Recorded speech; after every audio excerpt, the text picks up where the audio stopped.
Today I'm going to share 4 things I wish I knew before starting out on Fiverr. About a month ago I made a video where I showed you how to create a profile on Fiverr as well as how to upload your first gig to Fiverr. The goal was to test out how feasible Fiverr is for a beginner starting out in 2020. So it's been about a month and I'm excited to share my experience. Today I will be sharing 4 things I wish I knew before I started out on Fiverr, my earnings after 1 month of Fiverr. Then if you stumbled here by accident, that's perfectly okay, but this video is worth sticking around to the end for because I have a real treat for you. One of the biggest voices dominating the Fiverr space on YouTube is going to be sharing some tips for you as a beginner on how to be successful on Fiverr. So the first thing I learned is if you want to get your gig out there and if you want people to even know you exist on Fiverr, you need social proof. So I noticed that the people who seem to be doing very well on Fiverr are the people who are also charging more, but they're the people with a lot of established social proof. They have many reviews. So if you're asking yourself, how do I get these reviews? Well, you've got to compete, my friend. You've got to compete on price and you've got to compete on delivery time. Because I took this case study very seriously and because I love a good challenge, I decided to get competitive. So I researched my competitors within the space of my gig and I noticed that it was standard, especially for the newbies, to charge the minimum price, which is $5, but also compete and provide the gig within 12 hours. So I also cut my price to $5 and I decided I'm going to deliver the gig in 10 hours. If you know anything about me, I'm probably the least competitive person in the world. And I also like to maintain a very healthy relationship when it comes to technology and spending time on certain platforms. So this was quite a push out of my comfort zone. However, after 2 days, I realized that this was actually too much out of my comfort zone. I did not want to compete and I did not want to have to check my phone or my messages on Fiverr the whole time to see if somebody communicated with me. I always felt like I had to be on and it made it quite a stressful experience. So after 2 days, I just said no.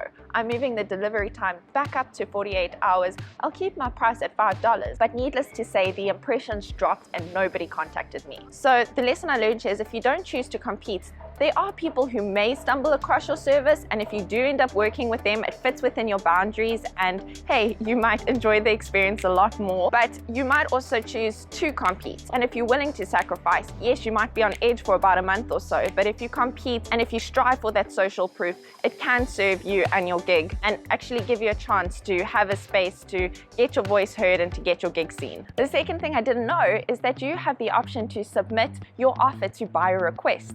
So how this works is a buyer comes to Fiverr and they search the gigs, but they don't find exactly what they're looking for. So what they do then is they submit a request. Now what happens is if the subject of the gig request meets the subject in your title or of your description in your gig, you will see the buyer's gig request on the buyer's request page. Is this available to everyone?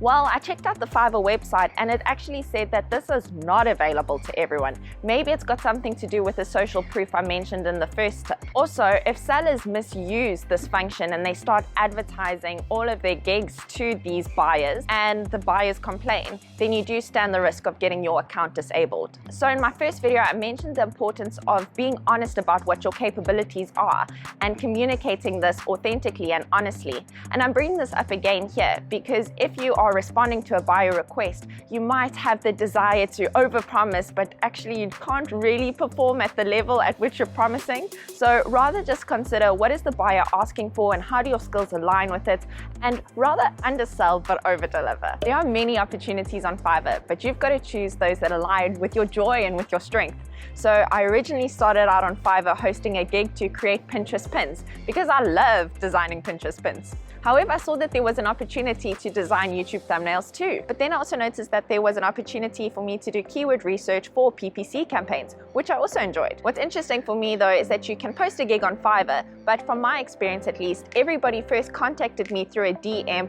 either asking for a variation of the gig or for an additional add-on. To me, maintaining an element of fun is more important than making money. So there were opportunities to edit YouTube videos as well as to run entire Pinterest marketing campaigns and trying to write full PPC ads. For me, I do have other sources of income that require my full attention, so I only had a limited amount of time that I could commit to my gigs on Fiverr. And I'm mentioning this because sometimes we feel, especially as we're starting out, that we need to sell our souls and do jobs that we actually don't enjoy. And for me, I rather prefer the idea of being patient and writing something out and getting clients who want to work with you and want to actually have the gig that you're offering. And maybe that's why my earnings weren't so fantastic, which we'll get onto later. But I've had a good experience because I've managed to work within my boundaries, and I understand that this is not possible for everyone, but it's something worth considering, because selling your soul for $1, is it worth it? For some, yes, but for me, no. The fourth thing is that there is a Fiverr affiliate program. Can you believe that Fiverr has become popular in over 200 countries?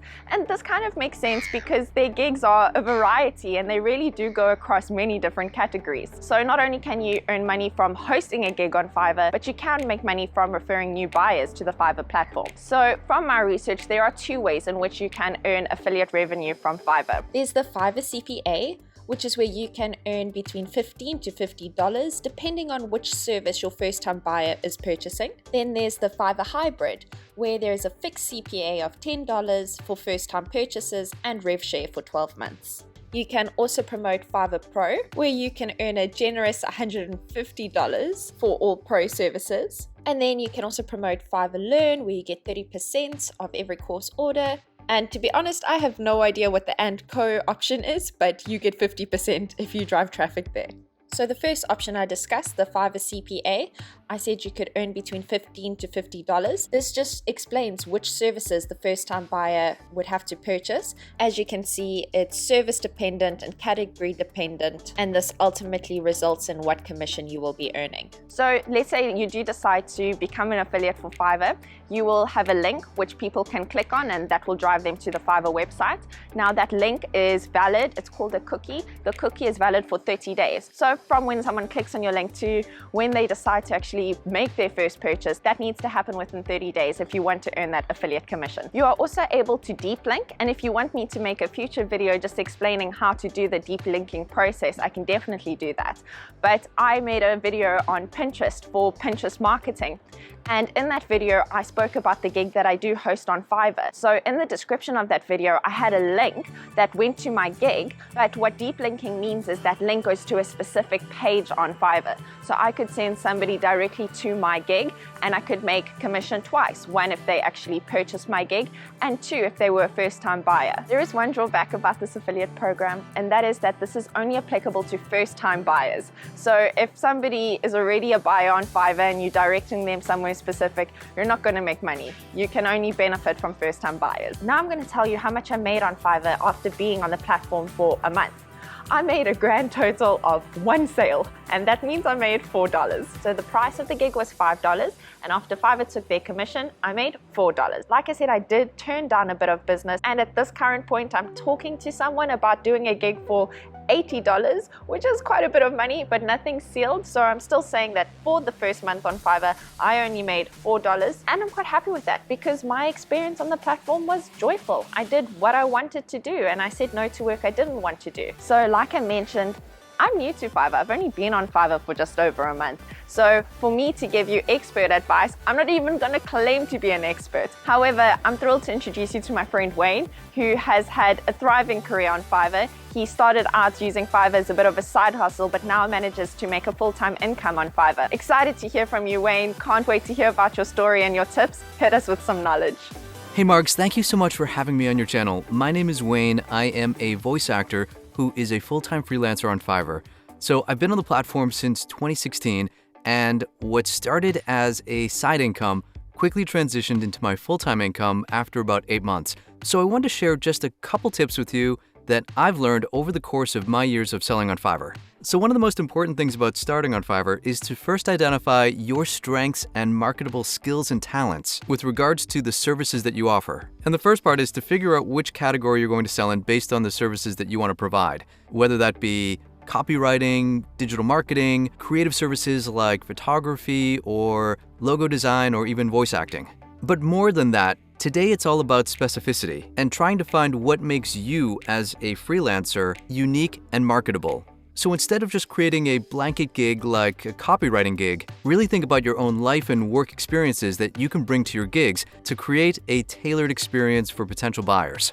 The second thing that I've learned since being on Fiverr is that you need to have a plan to scale up your business. On a platform like Fiverr, which is a marketplace format, it's largely based on social proof. And in every category, there is lots of competition. So the easiest way to compete as a new seller is with your starting price. So if you undervalue your services just a little when starting, that will give you a leg up in gaining those reviews and social proof on the platform. But to have long-term success, you need to have a business plan to scale up your rates so that you can earn more money as you grow and develop your skill set and profile on Fiverr. And then the third tip that I have today is that Fiverr, like any other platform, is a marathon, not a sprint. While it's structured to have instant gratification with regards to being able to go on the platform, find a service, click and buy, and have it delivered within a few days, to really have long-term success, you need to have tenacity and perseverance to go the distance. In my case, it took me a solid 8 months of working part-time before I was able to transition that into a full-time income. And so while some people might have immediate success within the first month or 2 or 3, it can take up to 6 months to a year before things really start to take off for you. But know that if you stick with it, do the unpaid work upfront to really launch your business, that there can be a big payoff in the end. Because the truth is, you never know when your next buyer is going to be your best buyer. And having repeat clients is one of the keys to success on a platform like Fiverr. So I hope these 3 tips help you if you are looking to start your Fiverr journey. And Margs, thank you again so much for having me on your channel.